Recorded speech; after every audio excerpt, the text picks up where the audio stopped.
3 days. That's all they gave me to move my cabin off my own land. When I laughed and told them they had the wrong guy, they showed up the next morning with a bulldozer.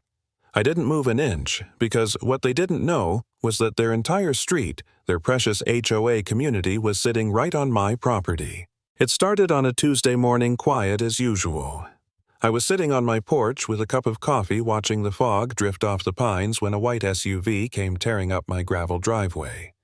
Out stepped a woman in a crisp white polo with a red logo on it, clipboard in hand. Sunglasses on like she owned the place. She didn't even say hello. "You can't keep this cabin here," she barked. "You're in violation of HOA boundaries." I blinked at her, trying to make sense of what she'd just said. "Ma'am," I said slowly, "this is my land." She rolled her eyes. "Not according to the Willow Creek HOA jurisdiction. You have 3 days to move this structure off our property, or we'll begin fines and demolition procedures." I actually laughed. "Your property? You sure about that?" She handed me a paper, an official-looking notice with a photo of my cabin printed on it. "Absolutely. We've already checked the maps." And then, before I could even respond, she leaned in close and said, "People like you always think you're above community rules." That line hit me harder than it should have. "People like me?" I asked.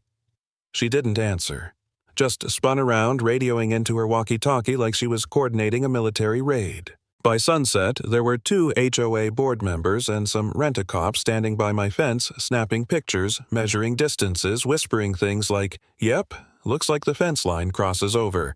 I didn't argue, I just watched. Because here's what Karen, yeah, that's what I'll call her, didn't know. That fence, that street she was defending, the one her HOA thought they controlled, I'd bought it 10 years ago when the original developer went bankrupt. Every inch of that road, every curb, mailbox, and cul-de-sac ran straight through my land. When they left, I went inside, pulled out the old land registry folder from my safe, and smiled. "They really don't know," I murmured. "They're standing on my ground." I decided right then I wouldn't warn them. Not yet. The next morning, I woke up to the sound of engines. I looked out the window, and there she was again. Karen. Only this time she brought reinforcements. 3 HOA members, a pickup truck, and a small bulldozer. She was wearing those same sunglasses, barking orders like she was leading an invasion. "We're marking this area for removal," she shouted. "You were given notice." I stepped out onto the porch, calm but cold. "You're making a mistake," I told her. "The only mistake," she said, crossing her arms, "is thinking you can ignore the HOA." She waved at the driver. "Go ahead and mark it." The driver hesitated. He looked at me, then back at her. I walked down the steps, slow and steady, and stood right in front of the machine. "Before you do that, I said you might want to check your map again." She laughed an ugly, sharp sound. "Oh, we did. The satellite shows your cabin is 10 feet inside our boundary line." "Funny," I said, holding up my phone, "because the county assessor's office says otherwise." Her smirk flickered for a second, but she covered it fast. "Sir, step aside or we'll have to involve law enforcement." "Good," I said. "Call them. But make sure you call real cops this time, not the rent-a-cop you brought yesterday." That got her attention. One of the board members muttered, "Maybe we should double-check the butt." Karen snapped. "He's bluffing." That's when I showed her the first page of the deed, the one signed by the county recorder. Her eyes scanned it, and I saw her face drain of color. "This can't be right," she whispered. "Oh, it's right," I said quietly. "And you just trespassed on private land." Her radio crackled. Someone asked Karen should we proceed with marking, but she didn't answer. She just glared at me, jaw tight, then hissed, "Pack up. We're not done yet." I watched them leave their truck bumping down my gravel road. I knew that wasn't the last I'd see of her. That night, sure enough, headlights flashed outside. 2 SUVs pulled up near my gate. Out stepped Karen again this time, with an older man in a gray suit carrying a briefcase. She didn't knock, just stood there, arms crossed. "We need to talk," she said. I opened the door slowly. "You brought backup." "This is Mr. Harland," she said sharply. "Our legal counsel. He's here to resolve this before it becomes messy." Mr. Harland gave me a polite, cold smile. "Sir, according to our documents, the HOA has jurisdiction over this street and adjoining lots. It appears you're occupying land under our association's oversight." I nodded, handed him my folder. "You might want to start with page 3. He flipped through, frowned, and then frowned deeper. "This map shows the HOA boundary ends half a mile before this road." Karen snatched the papers from him. "No, that's not possible. We've been maintaining this road for years." "Maintaining my road," I said, "and billing your residents for it." Her lawyer blinked. "If that's true, the HOA could be—" "Don't say it," Karen snapped. "He's bluffing." I smiled.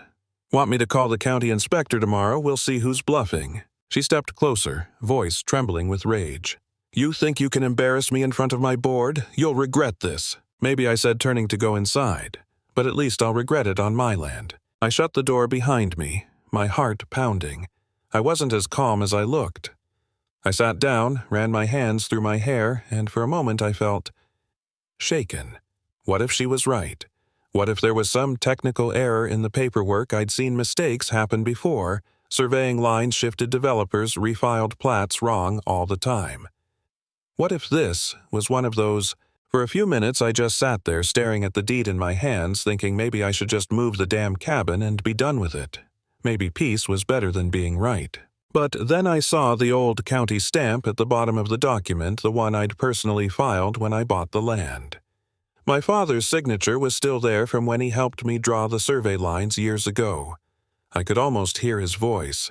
"Son, facts, don't care about noise. Get your proof, then let them hang themselves."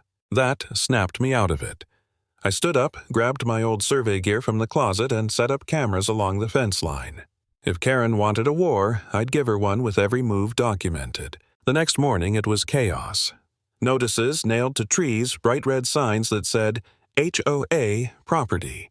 Trespassers will be fined all the way down my driveway. A small crowd of residents had gathered, waving their HOA letters and yelling for me to leave. Karen stood in the middle of it, chin high, acting like she was leading a revolution. I didn't say a word.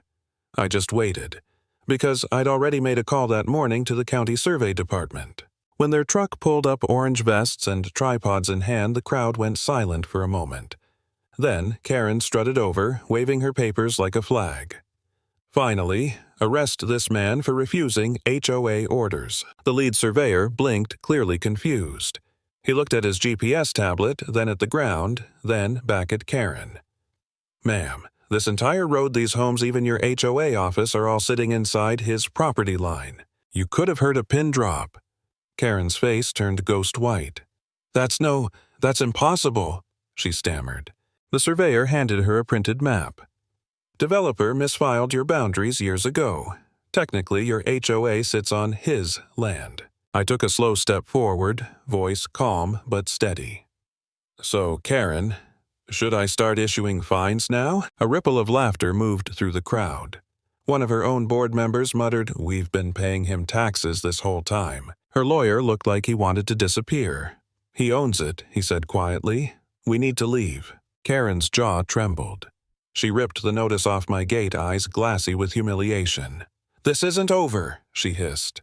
But it was. The following week, the county officially dissolved the Willow Creek HOA for illegal operations and fraudulent property claims.